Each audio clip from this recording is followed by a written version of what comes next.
I'm Daniel, the past life regressionist, and it's time to begin. Lift off and the clock has started.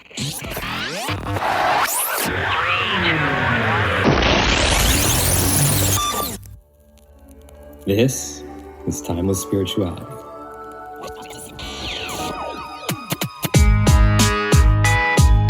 Enjoy Eternity Time.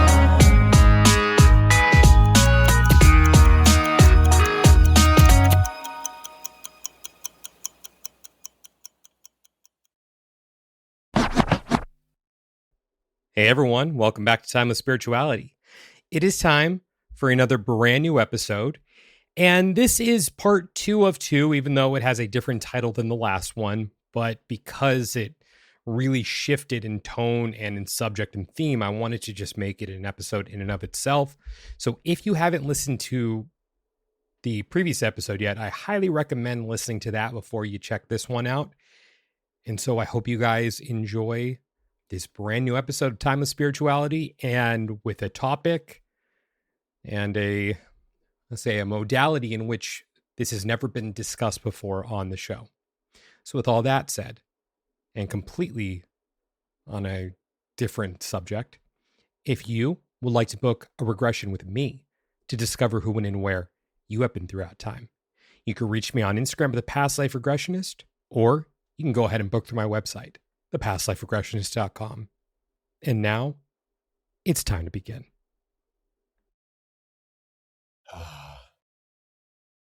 I really learned how to stand up for myself. Not that that doesn't exist.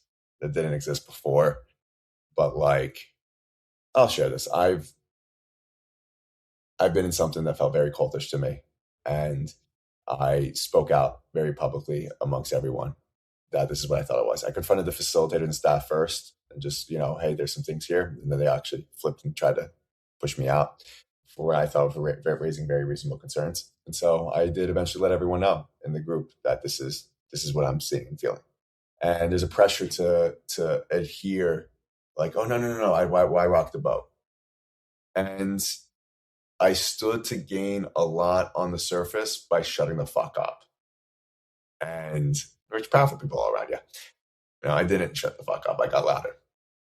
And so there's a reclamation of self that happens through that. I also learned through this, of what it was like, why I felt empty at the beginning of my process, being in with some very cult-like teachers and structures several years ago, and where I didn't see or know that was happening, and why I was having these awakenings and these transcendental experiences, but yet was feeling more and more empty on the inside, and like I wasn't myself anymore, and something was implanting themselves in me. That's what a cult leader does. They implant their personality into you. And so there was a self-reclamation of being like, no, I know who the fuck I am. I know what my gut's saying. I know what I've learned. I know. I've been at this for 8 years. I'm going to trust this shit. I'm getting loud as fuck. Even if it makes people upset. There's something really beautiful to that for me.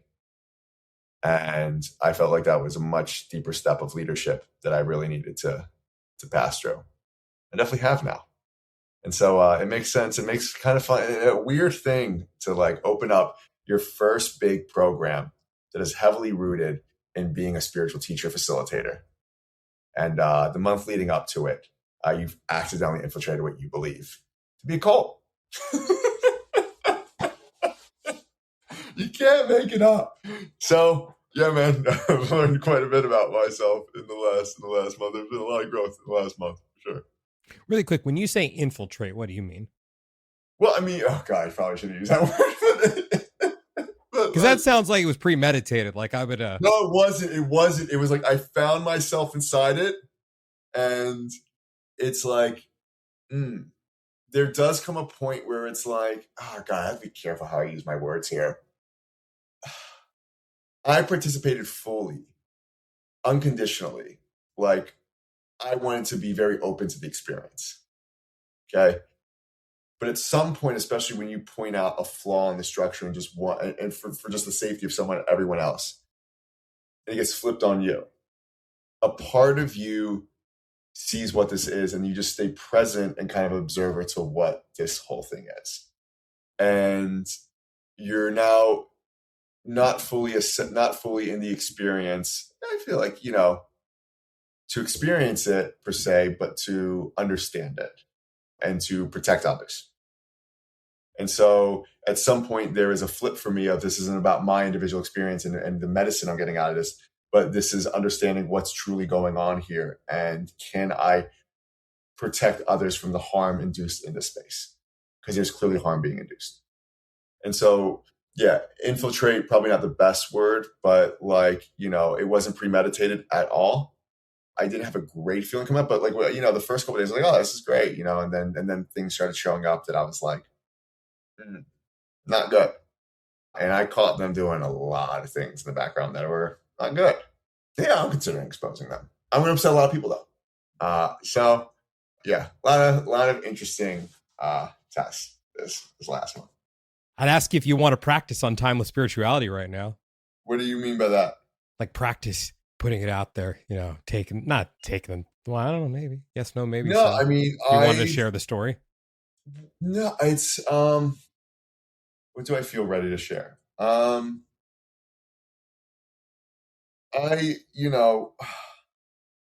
the time this podcast is released, I'm probably close to releasing something anyways.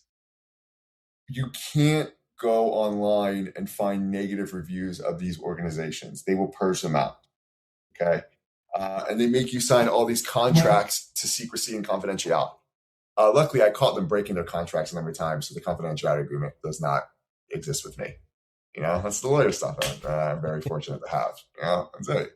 You broke your contract. None of this applies to me now. Congratulations. So I can say what I want. I want to be sure that my own ego isn't getting in the way a little bit, because you get that little inner teen that's like, fuck you, I see, But I would say there was this thing called LifeSpring, started in the 1970s. It's called a large group awareness training. Landmark is, have you ever heard of Landmark? Heard of it. Don't know what it is though. Landmark's not even that bad of a one or whatever. Like a lot of people actually have really positive experience. I don't think Landmark needs to be brought down anyway, but there's this group called LifeSpring, started in the 1970s, that were like these large group facilitation trainings. They often happen in conference rooms, hotel seminars. And it was a methodology that was heavily steered towards like penetrating someone's psyche on a very deep level in large group settings and creating a quote unquote euphoric experience, but also prying at their trauma on really deep levels. And the people there are not trained to do this at all. There's no trauma training. They have no concept of what that is. It is, I need to create a certain experience in someone here. Some people come out saying, I've had tremendous breakthroughs and very positive experiences. And there is also a very heavy history of psychotic breaks and suicides that occur after these trainings. Okay, with this organization called LifeSpring. And so LifeSpring was eventually shut down in the mid to late 80s after investigative journalists came in and found the amount of suicides or psychotic breaks or people going into mental institutions after these trainings. But LifeSpring didn't die there. Okay, LifeSpring started licensing themselves out. And so a lot of people that trained under LifeSpring ended up starting their own stuff. Okay, MITT is one to look into. And so all these offshoots of this organization ended up happening because all you had to do was train under something adjacent to LifeSpring, start your own organization under what you learned under there, and just recreate it all over again. And so you have a lot of these new organizations popping up in the last 10-ish years too, newly founded and started by people who may have been successful in corporate America, maybe not even fucking successful in corporate America, but you train under this, you create a heightened experience, a few celebrities, boom. And then there's also an MLM model, meaning that people are in these things or having these experiences, but they can't continue unless they've recruited 2 people to go to the next one. And so now you don't have to have any marketing or sales staff, right? You're using an MLM model under a psychological and emotional, quote unquote, training. It's called leadership training. That's not what they're doing. And it becomes a very insidious structure. They were prying into people's child sexual traumas in front of large groups when we signed a contract heading in that said we don't go into childhood traumas. So prying people's deepest wounds open, creating an experience, people are getting high because their body's under so much stress all the time. that your body starts sending out natural opioids, right? Your body starts releasing endorphins. And so you're kind of getting high and like having these euphoric experiences, but it's actually very destabilizing to the psyche itself. So yeah. And this is all being hidden in secret. And some of the most powerful and influential people you know are going to these things and being manipulated by some guy who trained under an adjacent LifeSpring organization who has not the credentials to be overseeing people's psychological and emotional exploration. And it becomes a cult. And it is a cult. And you're completely hiding outside of your awareness. So that's what I spent the last month accidentally finding my way into. What makes it different than what we do? Oh, God. Do you keep someone in a room for 15 hours and tell them that they can't eat or go to the bathroom unless you say so? No. Okay. Do you put someone in front of a room and pry at their entire childhood trauma histories, right? And make them scream and then regress them 20 minutes later into, I'm going to fucking say, I don't care. I'm going to trust that they can't come at me legally. Do they? Jimmy, I'm trying to find, should I be careful here? I hope I just saying fuck it. No. Do I make you scream your lungs out amongst a group of people and then 20 minutes later regress you into your childhood sexual trauma and ask, did someone touch you when you're 3 years old? And not a single person on the staff is trained in trauma therapy or healing or any type of trauma-informed awareness. And while I'm putting you into your most horrific traumas, then 20 minutes later, do I make you dance in front of everyone? Creating another euphoric high. And then pull you back in and say, what was the worst thing mom ever did to you? When there was no orientation that this is what we were going to do before we stepped in. Oh, and then we also signed confidentiality agreements so we can never say what happened inside this thing. Oh, but we're also, while we're in your attachment trauma and wounding, right, you're in a vulnerable place, we're going to put you in these exercises of eye gazing and hugging. And they feel good of forming these deep connections. By the way, you can only keep the friends if you find 2 more people to recruit. Do we do any of that? No. Okay, there you go. No, I do the regressing without any of that other stuff. But you do the regression in a way where, like, it's contained. Mm-hmm. Yeah. Okay. What was the purpose of it? Like what was anyone told was the purpose of that exercise? I mean, we're like, we don't even fucking know. They're not really telling us. It's just to have a breakthrough, find ourselves. Psychological emotional manipulation. And it's sad because you're watching really amazing people get very high. They're high. That's what they're doing. They're high, right? You pull it open their wounding. The body is going into a state of fluxing you with chemicals to overcompensate. So you feel amazing. You also feel like you found people who get you. I mean, for me, it was like some of the connections I built were real in there. Like the people that I joined that thing with were all awesome. They're amazing. The connections are real, but something else is circling around, creating an experience that's hyper controlled to keep you connected into something that we don't even fully understand. Yeah, I had a former client who went to an organization that operated under the same model years ago, right? And her partner, like the buddy that she was assigned in the thing or whatever, right? He had such a horrific trauma release. I've been given permission to state this, was given, and this was in the Ascension Leadership Academy, had such a horrific, I'm going to name it, horrific trauma release that they did not have the staff to hold. Committed suicide within the year after. Okay. And this is not an isolated incident. And her review that she put about the organization was flagged and squashed afterwards. This is bad. No one knows. Even the people that referred me, like they have nothing but positive things to say about it. So I mean, this is also where there's some difficulty here. Did they know? They don't know about it. Were they part of it or just not aware? You're not aware of this? No, they're not at all. But they were a part of it, though. They're part of it. They had a very quote unquote positive experience for themselves, right? Because a lot of times in cults, you have a very positive experience. Get high, right? So there's the complexity. I've been around these spaces for several years. I know what they look like. It's dangerous. These are very dangerous. And there are people running these spaces who should not be running anything that has to do with psychological and emotional healing or well-being. The founders of the organization that I went to, Atlas Project, they're not qualified to do this at all. They're harming people. And when I just called out that I was concerned that they were taking us into regressing us in childhood sexual trauma when they're not trained to do that, I was told the next day not to come back. I wonder why. And because the event that I was told not to come back to, and I chose eventually not to come back on my own terms, I did talk to other people. Way worse than I would have lost my shit if I went back and saw what they were doing. People, right? That's very irresponsible. And unethical, dangerous.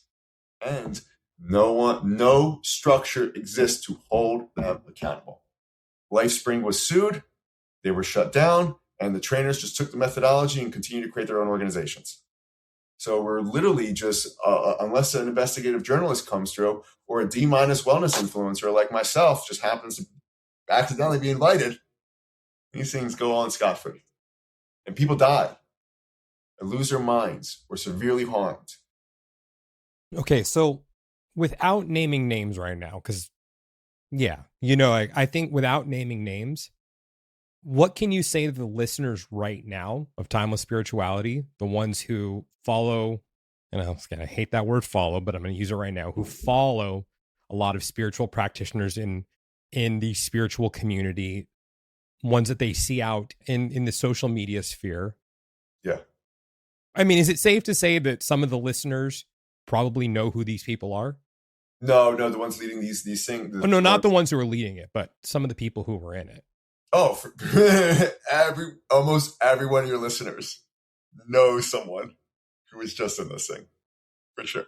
Because I guess what's concerning to me, because I hear what you're saying about that high, but what's concerning to me is those people not realizing what's going on.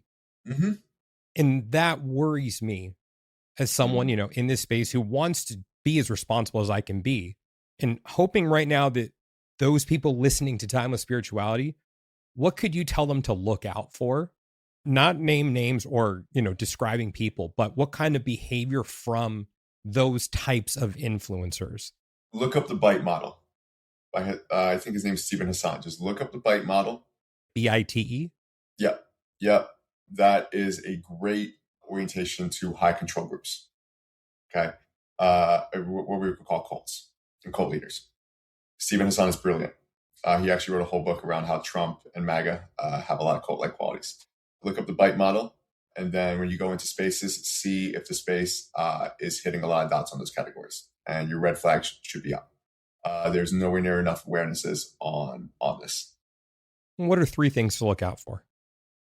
Controlling, and this is funny because this one doesn't even fall into all this, but first off, like I said, cannot criticize leadership. If you criticize leadership, right, or offer constructive feedback to leadership, you're exiled or is flipped and pulled on about you, right?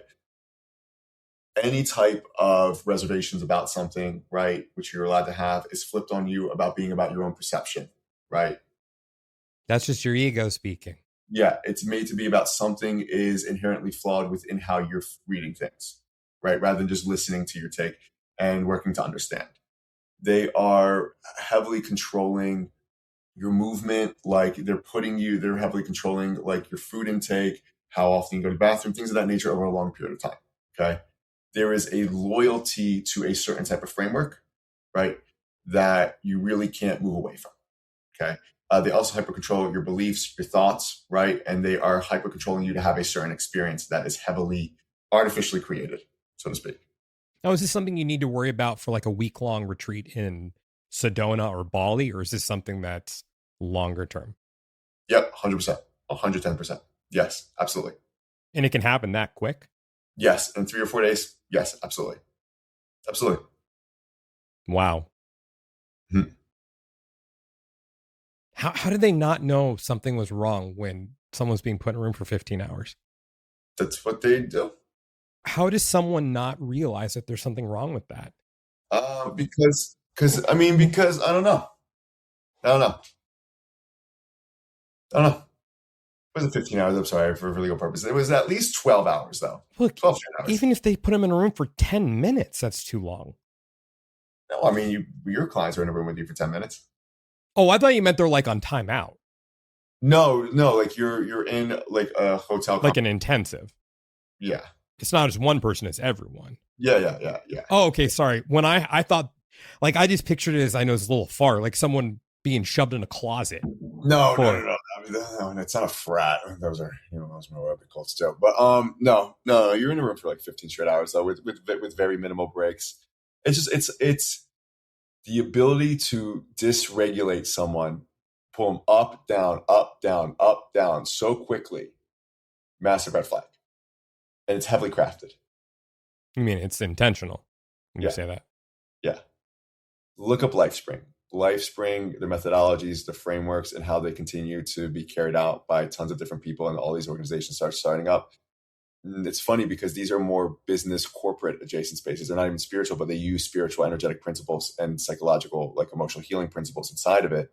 But it's more geared towards very successful corporate and more business-minded people, right? And so, yeah, it was wild for me to watch this kind of sprout up in a setting that's really not considered spiritual. There's just so many things wrong with this. Yeah, I know. Well, welcome. Yeah. What's horrible about this is it makes me not want to do past life regression anymore. I know it's like, how do I spring to that conclusion? Yeah. When you're even talking about something that's outside of the spiritual community. Yeah. But when I hear these stories, I'm like, I don't want to do this anymore. But this is why, like, we have to, as long as we're boundaried and we have our own values and principle system, right? And we understand how to make sure that someone is really regulated and empowered within themselves. And we're using them for a really, really good intention, but not even just a good intention, like that we have systems that can, and people that can hold us accountable. Actually, let me just kind of expand upon where my train of thought was going there. Yeah. So when Zack was talking about, the highs and the lows and the highs and the lows and the highs and the lows, the reason why I said, I don't even know if it makes me not want to be a past life regressionist anymore is because automatically I go to this place of, oh my God, have I unintentionally created a situation like that for anyone? Because I've heard about the past life regression glow, like that glow you come out with after. Or when we're talking beforehand, if there's an emotional experience that someone has, I mean, I think it's different, but that's where my mind goes right away, is to like, oh my God, what if I have contributed in any way, shape, and form, even if it's unknowingly? And if so, it's like, I want no part of that. I don't want to do that to anyone.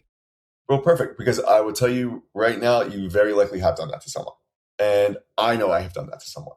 And the big thing is that we just had a conversation and you said, I don't want to do that anymore. I want to be on the lookout to make sure I don't do that anymore.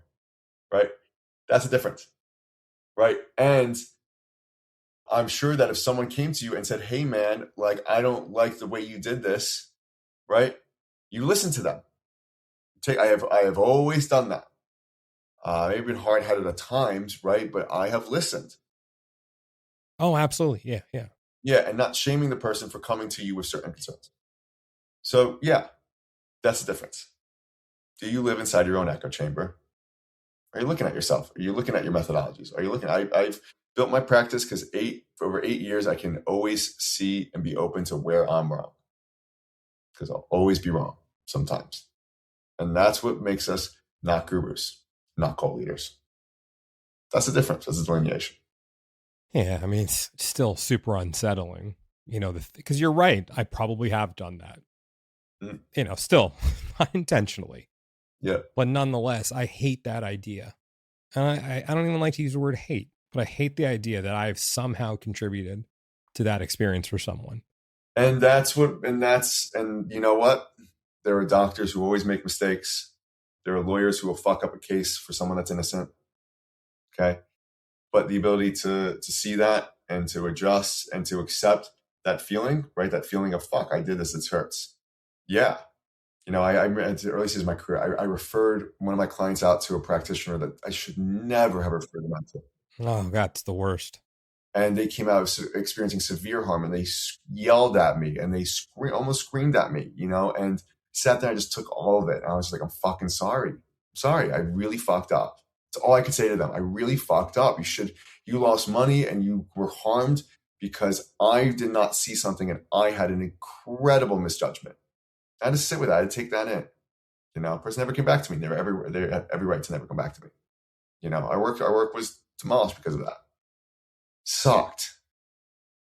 Sometimes it's just what it is. But at least, all we can do is just listen and learn. And that's what keeps us from being the monsters, I would like to think. That's enough. Let me say, Zach's not alone in that one. I've made that mistake too, and it still haunts me. Yeah. That having that lapse in judgment. Yeah. At the same time, is it even a lapse in judgment or is it just a blind spot?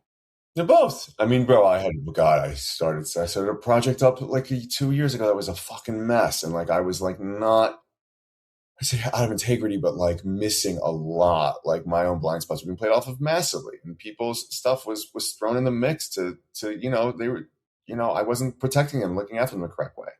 It took me some time to see where I was fucking up and to address it and correct it and then create that container where people were finally safe. But for a while, people weren't. And that was on me. And yeah, people had to potentially, go through some stuff that was a negatively adverse experience for me to learn this lesson. It's terrible.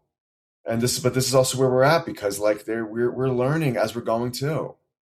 So I think there are two ways to look at that. For everyone listening right now, Zach could have said right there, that experience had to happen so I could have that lesson. Mm-hmm. But he was taking accountability for the fact that others were negatively impacted by that. So it's both can be true at the same time.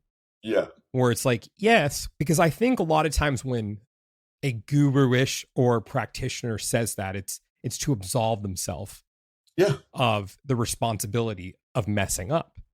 Mm-hmm. And it's just, oh, no. We signed up for that. You and me, before we came into this life, or while we were sleeping, we made a contract with each other that you were going to have that negative experience so I could learn. So really, it's on you for making that, you sacrificed yourself so I could have that deal where it's, look, maybe that's the truth. Yeah. But it's not black and white. Yeah. Same thing. Anyone who I may have done that to unintentionally, sure, maybe we made an agreement. Yeah. But I still messed up. Yep. That's the bottom line. Yeah. I think watch out for that too, everyone. Just when you hear someone, it's oh, it's the way it's supposed to be. That's cult language. The thing that you're saying, that is culty, right? They're oh, it's not. Absolving yourself of accountability, misusing these energetic spiritual principles to absolve yourself of accountability. Yeah. That's the bullshit. I do not know a practitioner in our sphere, even one's big followings, that did not massively fuck up. Every single person has. How did you rectify that? That's it. Did you blame everyone else? Yeah. Do you have any final thoughts for everyone? No, it's just, guys, it's just on a spinning rock. It's just fucking tough. Where can everyone find you on that spinning rock? Just I am Zack Alexander on Instagram. Well, you want to wait? Start over with that. I am Zack Alexander on Instagram. That's it. That's where you can find me for now. Awesome. And where can they check out your program? On Instagram. I have Okay. to say that. I need 2 more days. We haven't had that. I think we'll have spiritualweirdos.com up by the time the recording's up. So yeah. By the way, Zach is a huge goober also. You wouldn't always know it from the way he talks. But that's one of the things I love about you is how serious you can be and just what a goofball you could be too. Like you said, you are a spiritual weirdo. No, for sure. And you own it. That's why I love you, man. Yeah, likewise. Well, thank you for coming on. For sure.